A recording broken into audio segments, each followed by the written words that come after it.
शरीर में रह करके जीवात्मा को जब ये लगता है कि मैं किसी से संबंधित हूं, तो वो उसकी खोज करने लगता है कि मेरे को शरीर के अंदर रह करके शक्ति देने वाला कौन है। और वो व्यक्ति उस परमात्मा को ढूंढने के लिए कभी भजन कीर्तन करता है, कभी नाम जप करता है, कभी आंख बंद करके ध्यान करके हृदय में देखता है।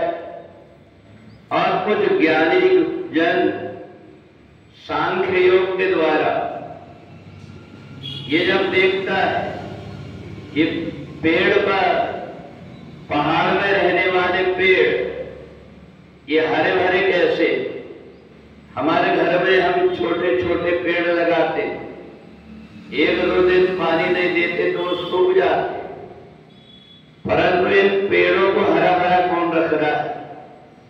इतने पहाड़ों पर कोई सींचने में पानी नहीं जाता। तो ये सारी चीजें देख करके ज्ञानी जन परमात्मा को प्रकृति में ढूंढते, वो कहीं ना कहीं किसी रूप में प्रकृति में छिपा हुआ है। सुंदर सुंदर पेड़ों में फूल आ जाते और ये पेड़ उसी परमात्मा के लिए जिसने हमें हरा भरा रखा उसके लिए फूल चला देते, अपने डाली में सुंदर सा फूल खिला करके परमात्मा को समर्पित कर देते। तो ज्ञानी जन बाहर प्रकृति को देख करके परमात्मा की अनुभूति उसके पास तक पहुंचने की कोशिश करते। ध्यानी जन अपने शरीर के अंदर कहां से देखने की, सुनने की, चलने की ताकत आ रही है, ये देख करके वो खोजने की कोशिश करते हैं अंदर। और कुछ व्यक्ति ये मान लेते हैं कि परमात्मा हर जगह है, उसके नाम का जाप करते रहो, कभी न कभी कभी तो दीन दयाल के भनक पड़ेगी कान। वो परमात्मा जब हर जगह है तो कभी न कभी उसके कान में आवाज आएगी कि मेरी कोई याद कर रहा है। तो कोई ना कोई रूप से व्यक्ति परमात्मा की तरफ चलता है।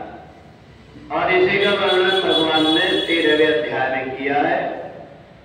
ये जो शरीर मिला हुआ है तुमको, एक खेत है, इसमें जीवात्मा के अंदर बहुत सारी शक्तियां, उन शक्तियों के सहारा से अगर तुमने परमात्मा की तरफ बढ़ने की कोशिश की है तो तुम्हें बहुत सारी उपलब्धियां अपने आप हो जाएगी।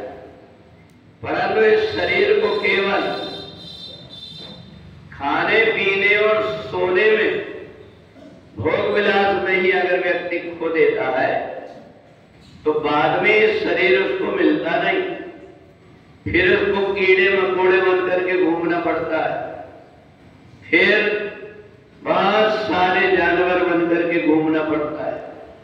तो इसलिए भगवान ये कहते हैं ये शरीर बड़ा दुर्लभ है, बड़े मुश्किल से मिला हुआ है। इस शरीर को अगर देखोगे तो कोई भी चीज इसमें अच्छी नहीं, हाड़ मांस का पुतला है, पर इस शरीर के माध्यम से तुम वो काम कर सकते हो जो कि आवागमन से तुमको मुक्त कर देगा। तो इसलिए मनुष्य देवता बन सकते हो और मनुष्य दानव बन सकते हो।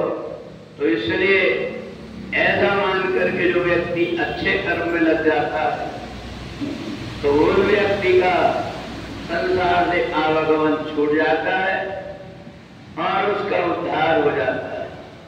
और जब तक के मनुष्य शरीर व्यक्ति को नहीं प्राप्त होता तब तक के उसका उद्धार का कोई और साधन नहीं।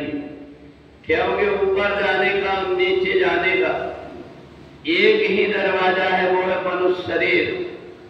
अगर एक जन्म में हम मनुष्य शरीर में आकर के चूक गए तो 84 लाख जन्मों के बाद में फिर जब कभी परमात्मा दया करके मनुष्य शरीर देंगे तब जाकर के उद्धार का उपाय हो पाएगा।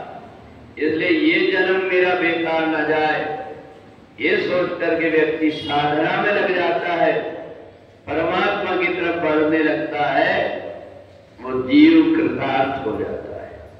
बोले वृंदावन।